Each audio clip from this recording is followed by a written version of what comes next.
건강수명 100세를 향하여 슬기로운 건강관리법을 알려드립니다.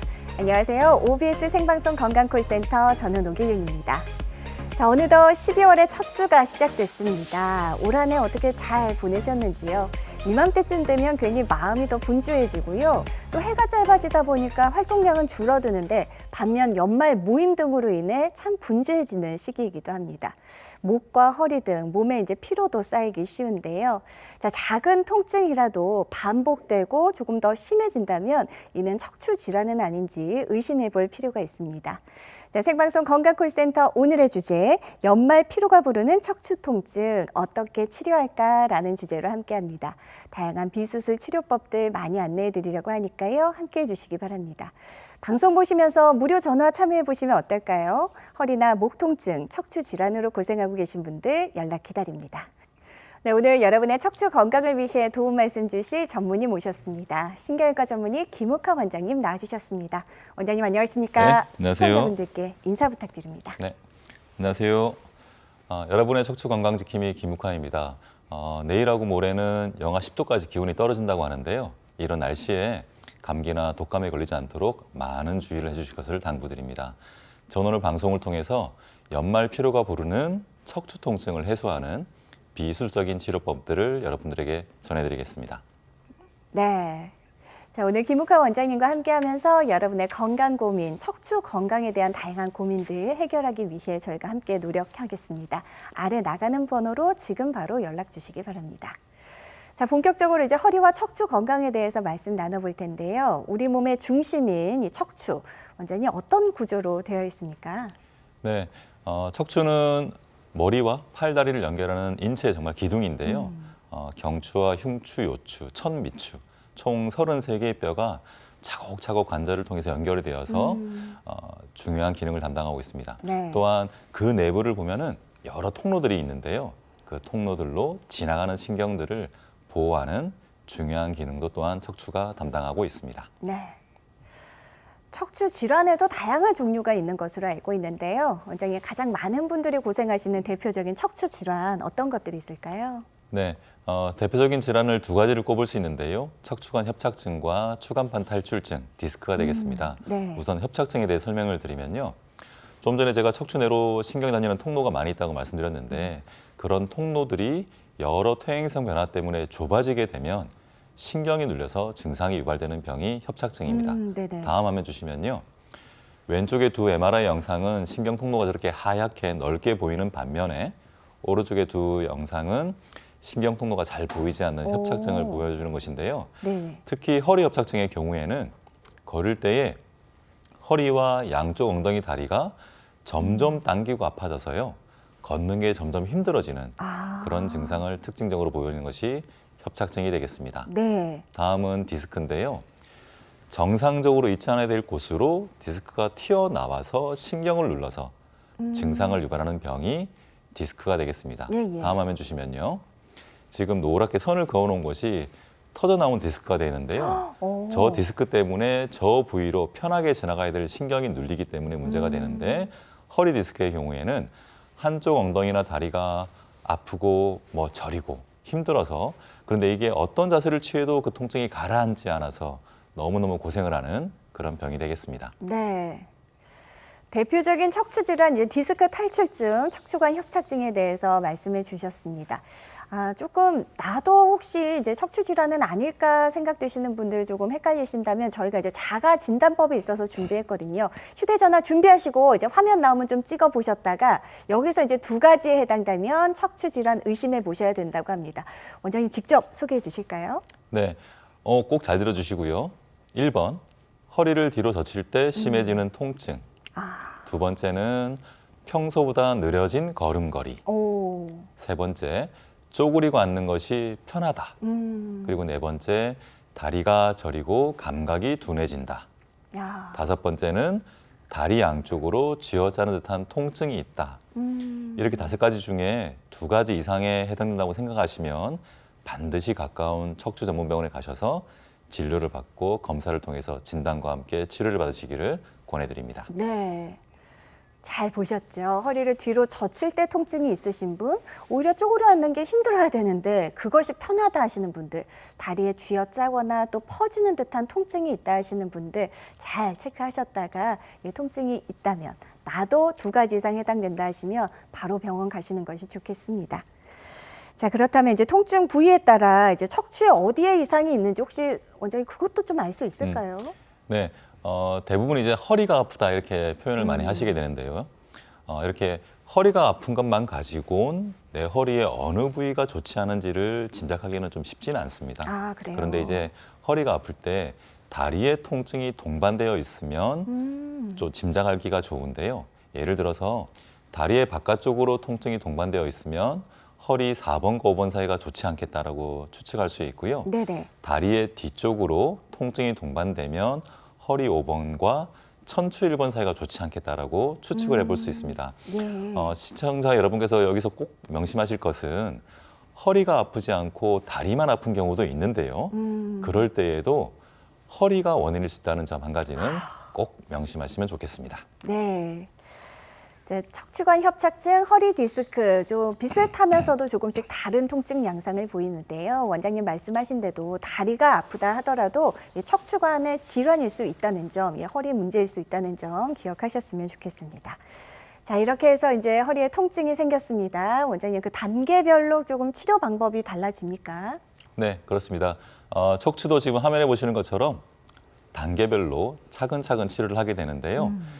아파서 병원에 가신다고 해서 바로 수술을 하거나 이러진 않다는 점을 꼭 아시면 좋겠습니다. 네. 1단계 치료가 가장 기본적인 치료가 되겠는데요.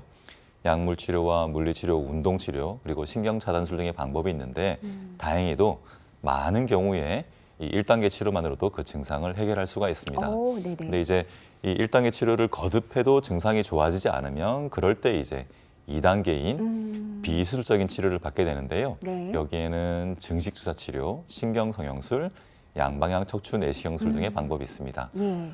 안타깝지만 그 어떤 방법을 동원해서 치료를 받아도 증상이 해결하지 않을 때가 있는데요. 이럴 때는 어쩔 수 없이 수술적인 치료를 받게 되시는데 여기에는 인공 디스크 치환술이나 척추 고정술, 유압술 등의 방법이 있습니다. 자, 기왕이면 맨 뒷단계로 가지 말고 앞단계에서 잘 진단받고 치료받고 관리할 수 있으면 좋을 텐데요. 자, 대표적인 이제 비수술 치료하면 역시 주사 치료가 먼저 생각납니다. 원장님 짧게 언급해 주셨는데 증식 주사 치료 구체적으로 어떤 치료법입니까? 네, 척추를 구성하고 있는 인대나 힘줄이 많이 있는데요. 이렇게 손상된 인대나 힘줄이 방치가 되게 되면 통증이 되고 만성 통증으로 변할 수가 있습니다. 바로 이 부분을 치료하는 방법이 증식 주사 치료가 되겠는데요. 척추에 인대나 힘줄이 부착하는 뼈 주변에 이 증식 주사를 투여하게 되면요, 네. 영양분이 공급이 되면서 손상되었던 그런 인대나 힘줄을 내 몸 스스로의 치유 능력을 이용해서 근본적으로 개선시켜서 통증을 해결하는 그런 주사 치료 방법이 되겠습니다. 네네. 단순히 통증 억제, 통증이 조금 덜 느끼게 해주는 것에 그치는 게 아니라 인대나 힘줄을 근본적으로 튼튼하게 만드는 우리 몸 스스로의 재생 반응을 이용하는 치료가 바로 증식 주사가 아닌가 싶은데요. 그렇다면 어느 정도 간격, 몇 번의 치료를 받아야 되는지 그것도 궁금해요. 네, 주사를 놓으면 염증 반응이 일어나고 그 염증 반응을 내 몸 스스로가 치유하는 과정을 거치게 되는데요. 네네. 그래서 대략 4주, 한 달 간격으로 6 내지 10회 정도 치료를 하고 있습니다. 네, 4주 간격 6회에서 10회 정도 치료를 받으시면 된다 하십니다. 자, 주사 치료니까 우선 간편하고 시간도 짧을 것 같고요. 그 밖에 어떤 특징, 장점 있을까요? 네, 말씀 잘 해주셨는데요. 주사기 때문에 정말 간편하고 치료 시간도 짧습니다. 그게 큰 특징이 되겠고요. 그리고 부작용이 생길 여지가 비교적 적다는 점도 좀 중요한 특징이 됩니다. 그리고 척추뿐만 아니라 여러 관절에도 쓰여질 수 있고요. 네네. 여러 차례 반복적으로 치료를 받음으로 인해서 그 효과를 극대화할 수 있다는 것이 큰 특징이 되겠습니다. 예. 자, 그렇다면 실제 이제 증식 주사로 치료가 잘 되신 분들의 사례 만나볼 텐데요. 우리 68세 어머님께서 증식 주사로 잘 치료가 되셨다고요? 네, 화면에 보시는 것처럼 68세 어머님이신데요. 수년 전에 요추 3번과 4번 사이에 신경감압술, 그리고 1년 전에는 요추 4, 5번 사이에 신경 감압술을 받아서 그 이후로 이제 잘 지내시긴 하는데 허리 통증이 완전히 해결되지 않아서 이제 힘들어하셨던 분입니다. 네네. 그런데 신경이 눌리거나 한 곳은 없는데도 불구하고 허리 통증이 지속되어서 이제 고생을 하셨는데요. 이럴 때 이제 좋은 방법 중에 하나가 바로 이 증식 주사 치료가 되겠습니다. 네. 치료를 거듭 받으시면서요. 그 허리 통증이 차츰 개선이 되었고 10회 정도 치료를 끝낸 이후에는 허리 통증이 거의 없다고 하시면서 일상적인 활동을 잘하고 계시는 그런 사례가 되겠습니다. 네. 증식주사 치료 사례까지 함께 하셨습니다. 많은 분들의 고민 전화가 벌써부터 걸려오고 있다고 합니다. 이쯤에서 저희가 해결하기 위해 도움 드려야 되겠죠.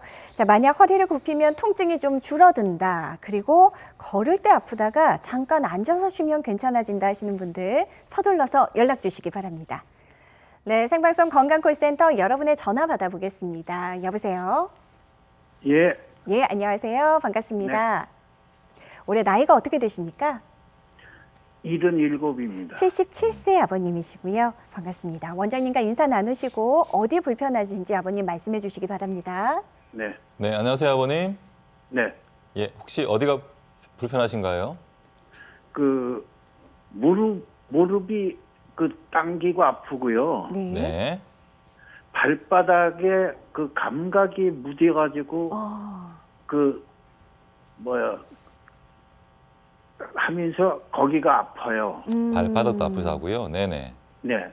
그리고 이 허리 쪽으로 올라오면은 그 관절 있지 않습니까? 네네네. 예, 거기가 당기고 아파요. 아버님 이게 한쪽만 그런 거 아니면 양쪽이 다 그런가요? 그 무릎 아프고 발바닥 한 거는 양쪽이 다 똑같고요. 네. 허리 관절 그거 하는 거는 오른쪽만 아파요. 오른쪽만 우측이요. 아프시고요. 혹시 증상이 시작된 게 얼마나 됐을까요? 네? 증상이 발생한 게 한 몇 달 되셨어요? 아니면 몇 년 되셨어요? 아니,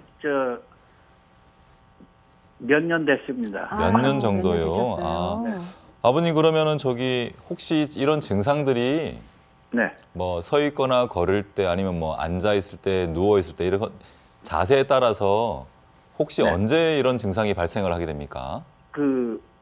제일 증상이 나타나는 게 잠잘 때. 주무실 때. 잘 때요. 그래서 들어누면은 이게 잠이 안 와가지고 아파가지고 이거 그래요? 뒤척입니다. 양쪽으로 그거 해서. 혹시 잘 걸어 다니시고요? 걸으면 걷고라는 거는 양쪽에 스틱을 짚고 이렇게 다니거든요. 약간, 아버님 예. 스틱은 왜 짚으실까요? 넘어질까봐 겁이 나가지고 그걸 짚으라고 그래가지고. 아버님 그럼 걸음걸이가 이전보다는 확실히 뭔가 좀 불편해졌다는 말씀이신 거죠? 예. 이게 지금 몇 년쯤 되셨으면 아버님 병원에서 좀 검사도 하고 치료도 받아보셨을 것 같은데 혹시 어떻게 좀 해보셨을까요?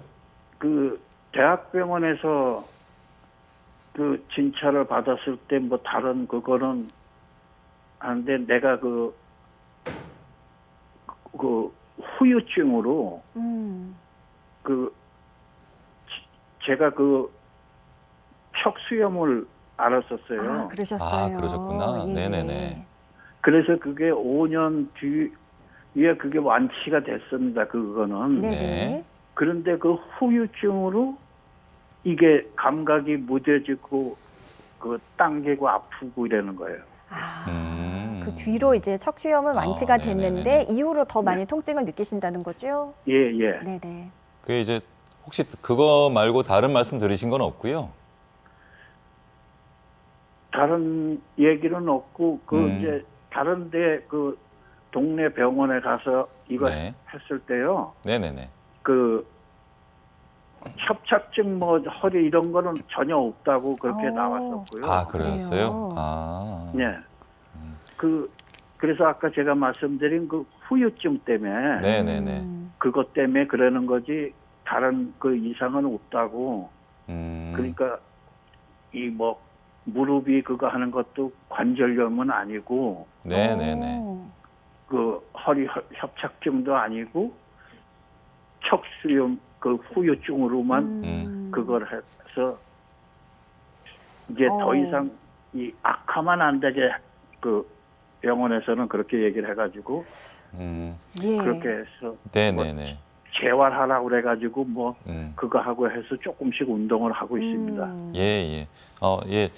그 이제 말씀하신 대로 이제 뭐 대학병원뿐만 아니라 이제 근처 병원까지 가셔서 아마 검사한 걸 다 보셨다는 말씀이실 것 같고요. 네. 실제로 이제 아마 이제 정밀 검사를 하셨을 테고 그 결과를 이제 여러 의사분들이 봤다는 얘기인데 뭐 협착이나 디스크 이런 언급이 없다는 얘기는 정말 이제 그런 문제 때문에 신경이 눌리는 건 없다는 뜻이 되겠고요. 정말 네. 말씀하신 것처럼 이게 네. 척수염이라는 게 이제 신경들의 염증이 생겼다가 이제 이게 해소되고 난 다음에 이제 증상이 남는 경우가 있을 수 있는데요. 처음에는 잘 모르다가도 시간이 흐르면서 조금씩 뭔가 불편한 게 생길 수가 있거든요. 네. 이제 정말 이럴 때는 그 이제 증상에 관련된 치료를 할 수밖에 없고요. 그리고 네. 말씀 주신 것처럼 이런 근육들이나 이런 부분들이 악화되는 걸 막기 위해서라도 재활 치료를 열심히 하시는 게 맞고, 그리고 약물을 통해서 이런 이제 뭐 걸을 때나 아니면 아버님 말씀하신 것처럼 이제 잘 때에 이런 증상들을 좀 조절을 할 수밖에 없고요.